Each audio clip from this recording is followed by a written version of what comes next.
Super Lucky Disaster Man. Chapter 58 Family Sequelae. With a height of 3 stories, if not for head down first, the survival rate would actually be quite high. However, this survival rate only takes responsibility for life and death, not for other parts. Therefore, it is fairly normal for some minor ailments to arise in other aspects. Probably because it's too close to the beach, accidents happen quite frequently. The hotel itself has its own doctor, and when the FBI came, they also brought their own doctor along. Even if there was no doctor, many of the FBI agents actually knew a bit about basic medical treatment, though their professionalism wasn't quite up to par. Summarizing, after the incident occurred, the doctors group quickly rushed over to conduct examinations and provide emergency treatment. The culprit was in shock, had multiple bone fractures, extensive internal bleeding, and a hole in the head, while Komaida Nagito, having been cushioned by someone's body, appeared to be in much better condition compared to the culprit, but he also had several fractures and was unconscious. It might be a concussion. The FBI's doctor provided emergency treatment for the 2 of them and soon had them both sent off in an ambulance. Where are the family members?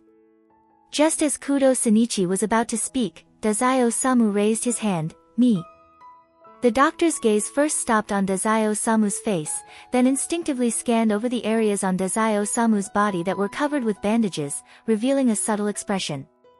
There's still space, get in. Dazai Osamu decisively followed the ambulance, and Kudo Shinichi immediately turned to Kudo Yusaku. Dad. There's no need for you to add more trouble right now, Kudo Yusaku said calmly.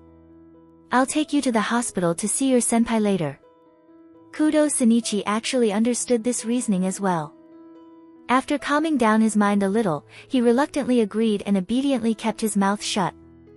Kudo Yusaku stays to talk with the FBI. Among them, one of them considered Kudo Yusaku to be quite a renowned author in the United States, so he simply answered a few questions, and then actually started inquiring for information. That kid who fell, did he come with you? And what is the identity of his family, do you know? At first, he thought that black-haired teenager was just an innocent bystander, holding him back from getting involved. But when the hostage fell off the balcony, in that instant, the black-haired teenager exuded a murderous aura, which even made this well-experienced FBI agent surprised, almost instinctively wanting to subdue him. They knows the Kudo family of 3. That little girl was standing like she was another boy's girlfriend, falling behind the other 2. It felt like the level of familiarity between her and the Kudo family was a bit different. Kudo Yusaku explained a little, the one who fell is my son's friend. As for his family member. This term that Kudo Yusaku used was really awkward, but they currently didn't know Dazai Osamu's full name, so using this kind of pronoun was the best choice. For the sake of conversational efficiency, it's better not to get too hung up on the awkwardness. Is an overseas business executive. Kudo Yusaku carefully found a reliable introduction, as it wouldn't be appropriate to directly say that the person was a mafia executive. However, he also understood what the FBI was suspecting, so Kudo Yusaku tried to get closer and added, but he does have some connections with that Italian Vongala family. The FBI was shocked. Wow. Someone so young is an executive. Is that even legal? Kudo Yusaku gave a subtle smile. You don't want to answer my questions, so don't expect me to provide free information either. A bit is enough. His willingness to respond earlier was simply because he didn't want the FBI's suspicions of Dazai Osamu to grow out of control. The FBI wisely did not press further, and though the criminal was caught, it did not mean they could rest. There were still many tasks to be done, so they had to hurriedly take their leave. Their ace, FBI Akai Shuichi, also went to the hospital. Initially, after completing the mission, such a small matter could have been left to others, but Akai Shuichi, for some reason, decided to go personally. Was it just a spur of the moment? It's said that Akai Shuichi might have Japanese heritage, perhaps he was concerned for the hostage. Originally, someone was supposed to be in charge of keeping an eye on the criminal to prevent any unexpected incidents. In the past, there were instances where even leg-amputated criminals could still kidnap medical staff. It didn't matter who went, Akai Shuichi going wasn't against the rules. Because he casually enters the ambulance, no one reacted that it wasn't supposed to be Akai Shuichi's job. At this moment, he was standing with Dazai Osamu in the hospital hallway, waiting for the examination inside to finish. Dazai Osamu was just moved down from the ambulance, and there were still people who thought he was severely injured. They tried to remove his bandages to check again, but only after Dazai Osamu explained that he was fine did they let him go. In short, Dazai Osamu stood here as a family member. As for why Akai Shuichi was also here, it was quite simple. He was trying to sell favors to the Japanese police. He knows Komaeda Nagito, towards this teenager who barged into the scene of Scotch's suicide on the rooftop, and also coincidentally knows Bourbon. He can be said to have a deeply ingrained impression. Once was already too much, but then he received a mission from the organization, asking him to go to a house to retrieve a chip hidden by a traitor. The information even included Komaeda Nagito's name. Akai Shuichi couldn't help but remark on how small Japan really was. It was uncertain whether it was due to the failure of the mission, or because that hidden chip might have left behind some clues, but the organization seemed to have discovered that the FBI had placed quite a few infiltrators within it. They launched an all-out investigation into the FBI. He was unfortunately exposed and had no choice but to return to the main headquarters in America with the help of the Japanese police.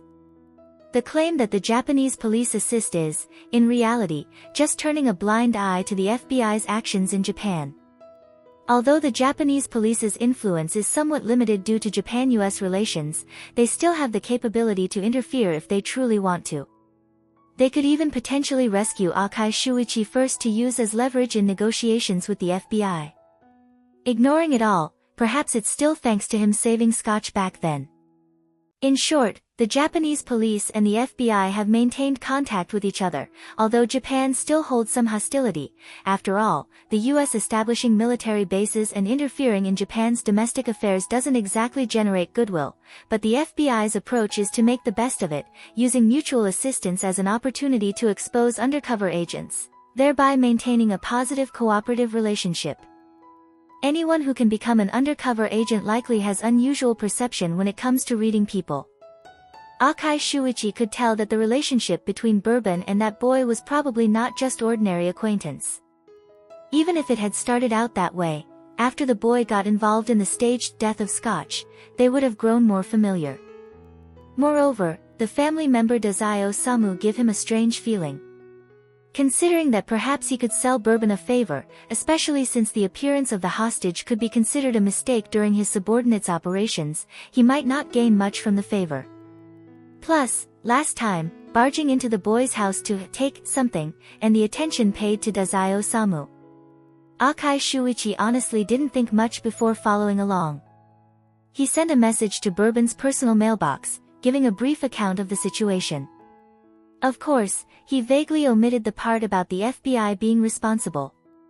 Finally, he attached a photo of Dazai Osamu, wanting to hear a bit of intel about Dazai Osamu. Bourbon was an intelligence agent for the organization. This black-haired boy was likely a Japanese mafia member, and his registered identity could also be fake. This intel that he's in the US, not sure if it could be exchanged with Japan's guard dog, for a slightly friendlier attitude. After a long while, Akai Shuichi finally received a reply from Bourbon.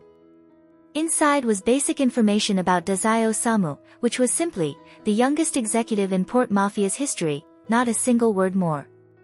For Bourbon to replies to this message, meaning that Komaeda Nagito is indeed the child in question, but the intel provided is only that much, essentially hoping that he wouldn't meddle in other people's affairs. After all, Dazai Osamu is still Japanese. At the same time, the colleague's message also arrived. Under his instructions, they roughly investigated Dazai Osamu's whereabouts over the past 2 days, which mostly coincided with Fitzgerald's.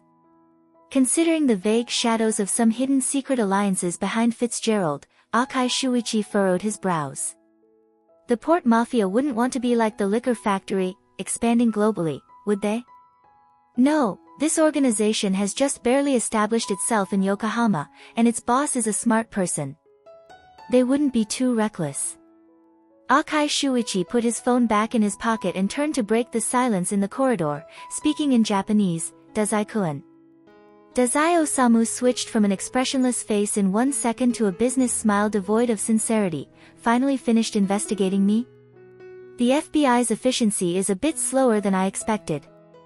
Trash talk has little effect on Akai Shuichi, who, without changing his expression, asked, "Why did you come to America? Is this considered an interrogation from the FBI? Helping Tei Corporation with their business, taking a vacation together with Komai Dakun, or what?" Dazai Osamu raised an eyebrow. "I haven't done anything illegal on American soil, so the FBI shouldn't be able to meddle in my affairs, right?"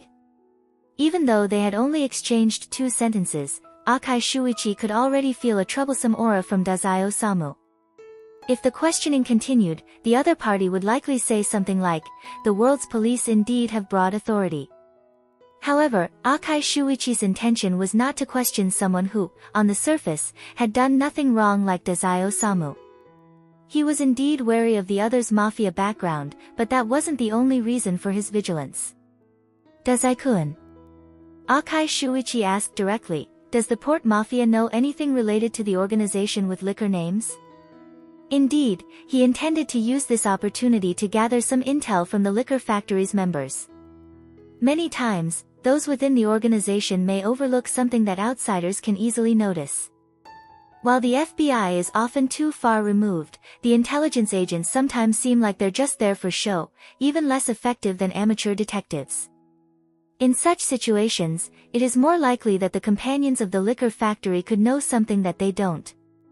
The one much younger than him, based on Bourbon's information, was only a 17-year-old youth, responded with a cold smile, "Then let's see what the FBI can offer."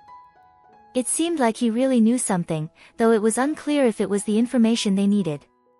Akai Shuichi secretly took a deep breath, preparing to enter negotiation mode, but was interrupted by Dazai Osamu. "I don't want to talk about this right now. We'll discuss it once Komai Dakun wakes up." "I understand." Akai Shuichi began to sincerely hope that nothing serious happened to Komai de Nagito. It was quite obvious, if something were to happen to Komai de Nagito, while they might still be able to obtain intel, Dazai Osamu would definitely put up a fierce resistance. This family is really hard to handle. Unfortunately, Akai Shuichi's prayers were of no use. When the doctor came out, even with a mask covering his face, it was evident that he didn't look well. Fracture of the right leg, concussion, intracranial hematoma, the doctor with a heavy local accent said succinctly, "There could be after effects, deep coma, abnormal brain waves, and we don't know when he might wake up." Akai Shuichi instinctively glanced at Dazai Osamu, noticing that the other had returned to his usual expressionless appearance. However, unlike before, when it was simply because he was too lazy to show any emotions, Dazai Osamu's eyes now had a hollow look, and his whole being seemed drained of vitality, giving off a slightly weary and distant feeling. "As expected," he murmured. "Anything that one does not want to lose will inevitably be lost." Even Komai Dakun, who could always survive various unexpected situations, was no exception. No, he had thought wrong. Komai Dakun had said. In truth, he was always more likely than others to encounter such unexpected events, and ending up like this was only a matter of time. The chest felt like something was poured into it, really disgusting, felt like throwing up. If you don't want to experience this feeling again later, letting go now is still possible. Komai de Nagito was placed on the hospital bed and pushed out. His bloodless face passed by Dazai Osamu's indifferent gaze. Dazai Osamu watched as the hospital bed was pushed by the nurse down the hallway. A look of disgust appeared on his face, seeming both indifferent and annoyed, standing still in place without moving. The doctor finished instructing the others, and upon coming out, noticed that Dazai Osamu was still stupidly standing there. Assuming he hadn't come back to his senses, he couldn't help but pat Dazai Osamu a little. "Don't just stand there foolishly, is that your younger brother? Go over there and take a look quickly."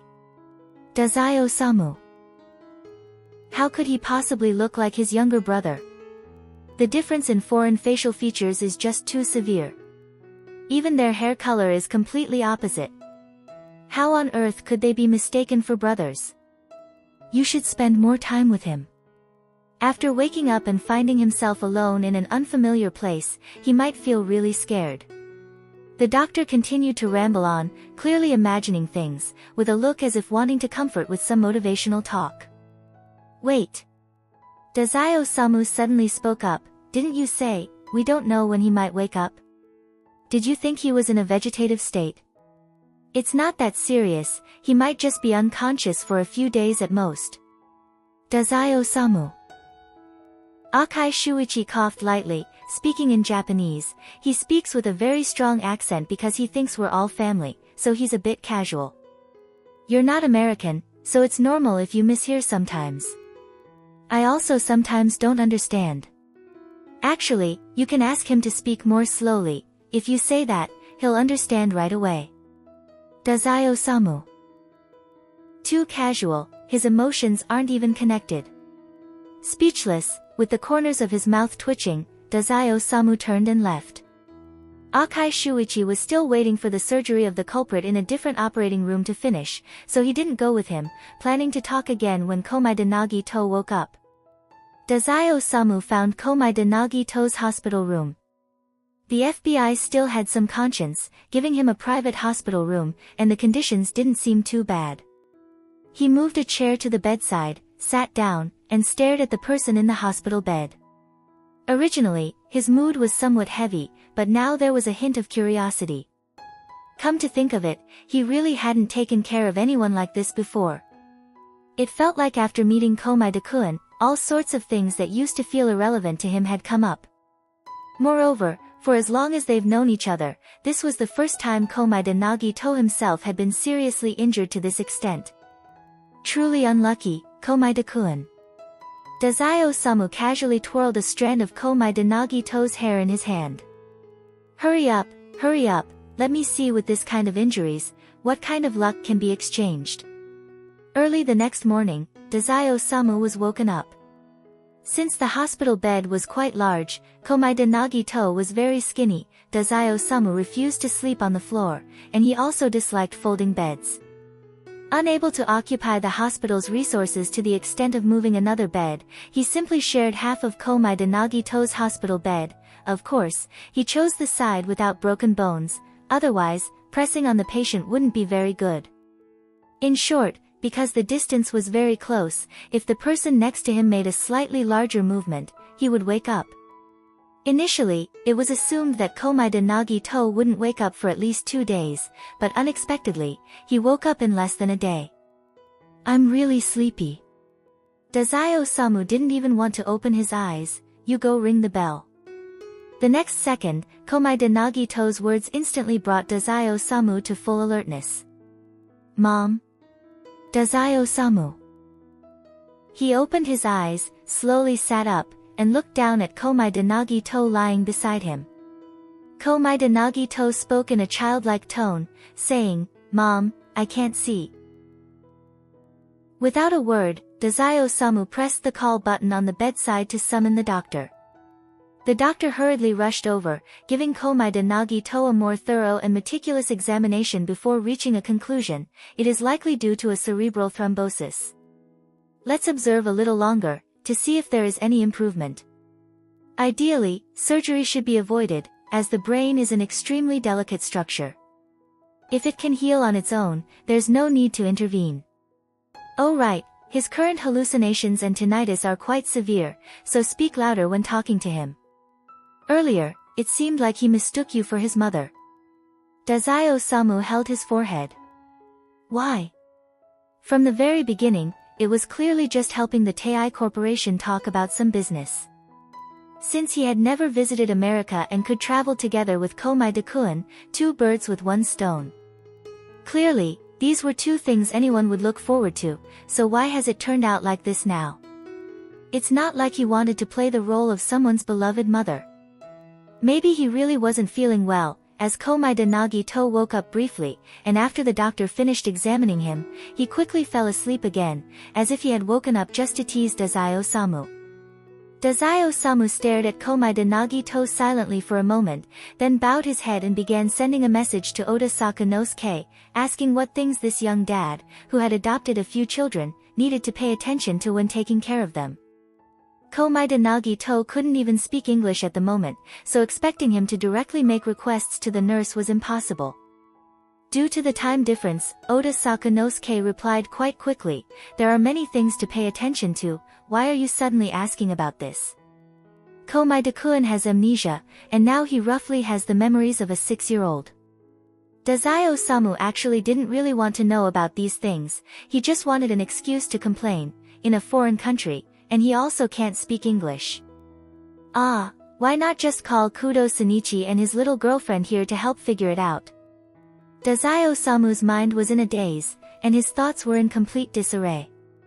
He truly had no preparation for this situation at all. Right now, he felt like a man suddenly thrown into fatherhood, with his heart filled with nothing but shock and confusion, along with a bit of avoidance, unwilling to accept reality.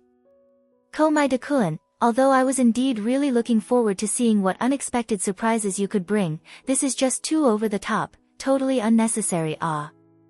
Dazai Osamu, speechless, tapped on his phone, and exchanged a few words with Odasaku, who was in Japan, about a topic he thought he'd never ask about in his life, venting his grievances in the process. Oda Sakanosuke, after all, the body is that of an adult. I know it might not necessarily be useful, but right now he needs to understand more that his body and the consciousness of his age don't match. He can't act according to the form he remembers, being reckless is also detrimental to his understanding of the current situation. I suggest not letting him act alone. Dazai Osamu, his leg is practically severed, it's not like I could let him go alone anyway. Oda Sakanosuke, in this kind of situation, the doctor and nurse are more knowledgeable, right? Dazai Osamu, the doctor's accent is too thick, listening to him gives me a headache. We'll ask someone else tomorrow. As for the nurse, she's a racist, she'll be gone by tomorrow anyway. Oda Sakanosuke, you're still overseas. You should restrain yourself a little. Dazai Osamu, I am just exercising my normal right to complain. As for how he plans to gather evidence, there was no need to tell Odasaku. Though Dazai Osamu was quite idle, Oda Sakanosuke, as a lower-level employee, was heavily exploited, truly busy. After caring a bit about Komaeda Nagito's situation and expressing his hope that Dazai Osamu would take good care of Komaeda Nagito, he went back to work. Dazai Osamu sighed, realizing that there was no one left to banter with. Ongo was simply a corporate slave, even busier than Odasaku and him combined, so there was no way he would listen to his complaints. Dazai Osamu tilted his head, looking at the sleeping past version of Komaeda Nagito.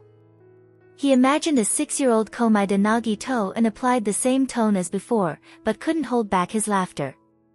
Although it's really fun, I honestly don't like taking care of children. Dazai Osamu poked Komaeda Nagito's face. Hurry and get up, Komaeda-kun, or I'll just leave you behind, okay? Whether it was Dazai Osamu's prayers that worked or Komaeda Nagito's good luck, the next morning when he woke up, his condition had improved a lot. Although his eyesight had not yet recovered, his hearing had returned, and his memories had also come back to his 14-year-old self after a good sleep. Whoa, this time gap is really wide. Next time you wake up, you won't think you're 20 years old, right? Dazai Osamu said, sitting at the edge of the bed, teasing. But you've recovered well, it looks like surgery won't be necessary. Komaeda Nagito couldn't see him, but because he was used to it, he instinctively turned his head in his direction and said, Dazai-kun, right? You just said you were my friend? That's right. Dazai Osamu said confidently, taking a bite of an apple, you don't remember it now, but we are indeed friends. Truly sorry, but I forgot about you. I'm really not worthy of being called a friend, but you're still willing to consider me as one. Dazai-kun, you truly are a generous person. I even trouble you to take care of me, I really don't know how to thank you properly. If you really want to thank me, then hurry up and get back to normal. I have no intention of talking to this memoryless version of you, Dazai Osamu said bluntly. This feeling of being emotionally drained overnight is truly unpleasant. It was already difficult enough to get Komaeda-kun to acknowledge him as a friend, and now he's back to this polite yet distant state. It's nowhere near as adorable as that 6-year-old Komaeda at dawn. Komaeda Nagito pondered for a few seconds, then revealed a bright smile and said, I understand. Could you give me the fruit knife for a moment? Chapter 58 End.